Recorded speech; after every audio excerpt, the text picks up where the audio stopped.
চারটা গুণ যদি অর্জন করে তুমি যদি কবরে যাইতে পারো, কসম খোদা তোমার কবরটা জাহান্নামের গর্ত হবে না, তোমার কবরটাকে আল্লাহ তাআলা জান্নাতে নূর দ্বারা ভরে দিবে। জোরে জোরে বলুন সুবহানাল্লাহ। সরকার দু আলম বলেন, আরবাউন ইযা কুননা ফিকা ফালা আলাইকা মা ফাতাকা দুনিয়া। ও দুনিয়ার উম্মত, দুনিয়ায় কত টাকা করলা, কত বাড়ি করলা, কত সংসদে চললা, এটার মধ্যে সফলতা নাই, এটার মধ্যে তোমার প্রকৃতপক্ষে কামিয়াবি নাই।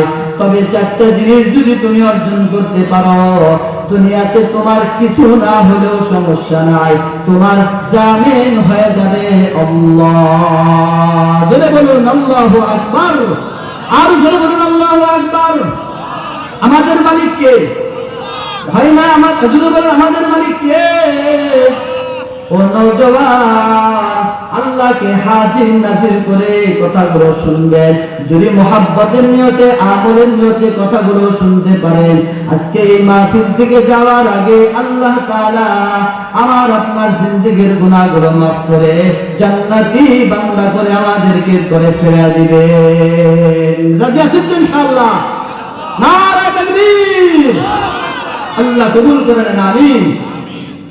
ও নওজওয়ান যুবক, সরকার দু আলম বলেন, এই চারটে আমল, যদিও চারটে আমল খুব বেশি লম্বা না, এই চারটে আমল যদি কোনো বান্দা সে তার জীবনে বাস্তবায়ন করতে পারে, সরকার দু আলম বলেন ওই ব্যক্তির দুনিয়াতে কিছু না হলেও সমস্যা নাই, ওই বান্দার জামিন জিম্মাদার আমি আল্লাহ নিজেই হয়ে যাই। সুবহানাল্লাহ। আল্লাহ যদি কোনো বান্দার জিম্মাদার হয়ে যায়, আল্লাহ তাআলা যদি কোনো বান্দার পক্ষে যদি জান্নাতের সাক্ষী হয়ে যায়, ওই বান্দার কোনো পেরেশানি নাই, ওই বান্দার কোনো টেনশন নাই। কথা বলেন ঠিক না বেঠিক? দুনিয়ার যদি কোনো বাদশা কাউকে যদি বলে তোমার কোনো টেনশন নাই, তোমার কোনো চিন্তা নাই, যা লাগবে তুমি আমার কাছে আসবা, আমি তোমার সব চাহিদা পুরা করে দিব। যদি কোনো এমপি, যদি কোনো মন্ত্রী কাউকে এরকম মার্শাল দেয়, বলেন ওই লোকের কোনো চিন্তা থাকে না, সে অপরাধ করতে ভয় পায় না, চিন্তা করে আমার পক্ষে তো কে আছে? উপরের লোক আছে। কথা বলেন ঠিক না ঠিক? আহকামুল হাকিমিন আল্লাহ তাআলা যদি কোনো বান্দার পক্ষে হয়ে যায়, মাল্লাহুল মাওলা ফালাহুল কুল, আল্লাহ যার হয়ে যায়, সমস্ত মাখলুকাত ওই বান্দার পক্ষে হয়ে যায়। সুবহানাল্লাহ। ও মুসলমান নওজওয়ান যুবক বৃদ্ধ বাবা, ও পর্দার আলেমা গো, এই চারটি আমল কি সংক্ষেপে বলে যায়? হতে পারে আজকের এই মাহফিল আমার আপনার জীবনের শেষ মাহফিল। কথা বলেন ঠিক না বেঠিক? আরো জোরে বলেন কথা ঠিক না বেঠিক? এজন্য যারা বাসা আছো বলবো না ভাই, ও নওজওয়ান যুবক রে, তুমি চিন্তা করবে আমি তো 1 বছর হায়াত পাবো না। না, ও যুবক দেখো, তোমার মতো কত যুবক আজকে বাংলার জমিনে দুনিয়া থেকে অন্ধকার কবরে গেছে। খোঁজ নিয়ে দেখো, দেখো তোমার মতো এমন যুবকের অনেক আশা ছিল। কথা বলেন ঠিক না বেঠিক? কত বৃদ্ধ আজকে কবরে চলে গেল, তার আশা ছিল সন্তানকে বিবাহ করাবে, সে কি করবে? দুনিয়া গাড়ি করবে, বাড়ি করবে, অট্টালিকা করবে। না না, যতই আশা ছিল সব আশাগুলো ব্যর্থ নিয়া, ব্যর্থতার গাড়ি নিয়ে সে কবরের জগতে গেছে। এরকম লোক আছে না নাই? কি বলেন, আছে না নাই? আমার ভাইরা, বন্ধুরা আমার, এজন্য রাসূল বলেন এক নাম্বার আমল হলো হিফজু আমানাতিন, আমানতের হেফাজত করা। ধরে কোন সুবহানাল্লাহ। আমানতের হেফাজত করা। আমার ভাইরা, কেমন আমানত!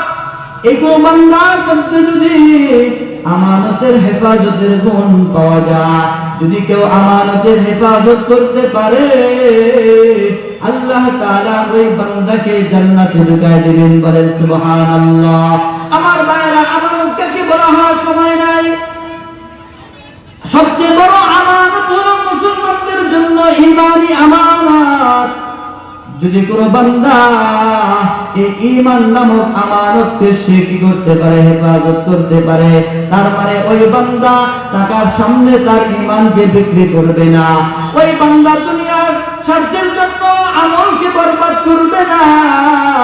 যদি সেই বান্দা মৃত্যুর আগে খাঁটি ঈমান নিয়ে কবরে যাইতে পারে, যে ঈমানের মধ্যে কোনো ভেজাল নাই, যে ঈমানের মধ্যে কোনো শিরকের গন্ধ পাওয়া যায় না, এমন ঈমান নিয়ে যদি কোনো বান্দা মৃত্যুর মুখোমুখি হতে পারে, আল্লাহ তাআলা ওই ব্যক্তির মৃত্যুর আগে একজন নয়, দুইজন নয়, 70,000 রহমতের ফেরেশতা পাঠায়া তার রূহকে আল্লাহ তাআলা ইস্তেকবাল করায় নিয়ে যায়। সুবহানাল্লাহ, আর জোরে বলুন সুবহানাল্লাহ।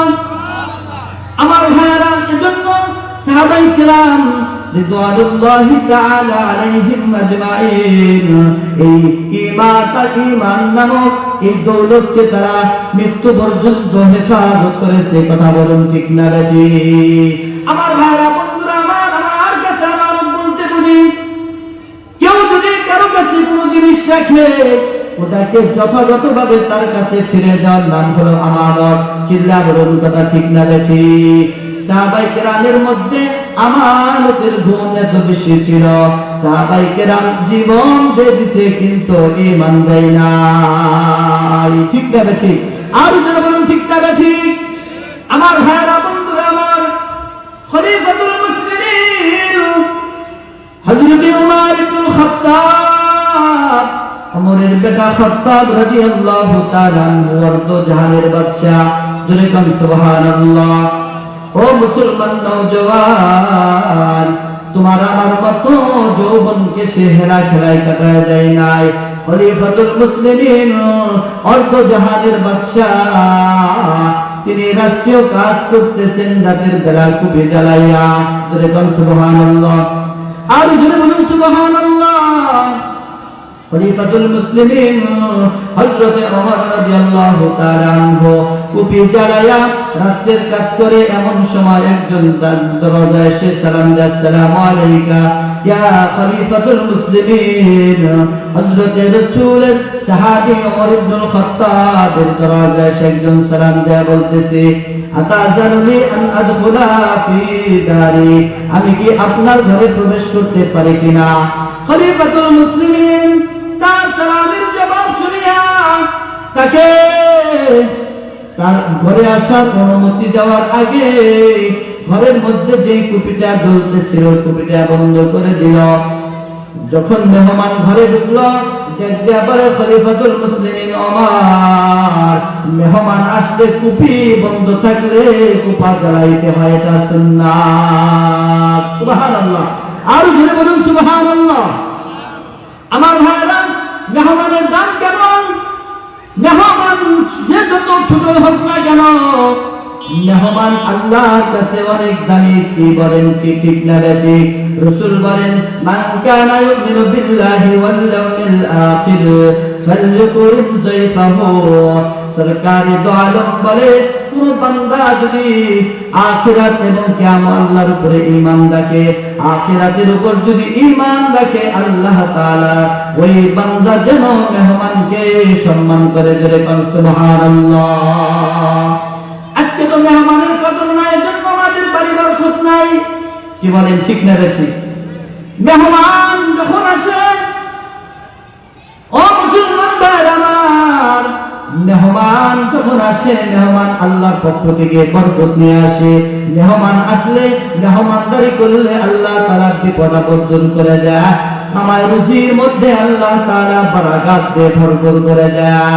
আল্লাহ নবী সাহাবীকে বলে, ও খলিফাতুল মুসলিমিন ওমর, মেহমান আসলে বাতি জ্বালাইতে হয়, আর জ্বলন্ত কুপিটা আপনি আমার আগমনের সংবাদ পায়া নিভাই দিলেন, কারণটা বুঝলাম না। খলিফাতুল মুসলিমিন ওমর ইবনুল খাত্তাব রাদিয়াল্লাহু তাআলা আনহু চোখের পানি ছেড়ে বলে, ভাই তুমি আমার মেহমান, তুমি আমার মেহমান, তুমি আমার মেহমান, ব্যক্তিগত মেহমান। ও ভাই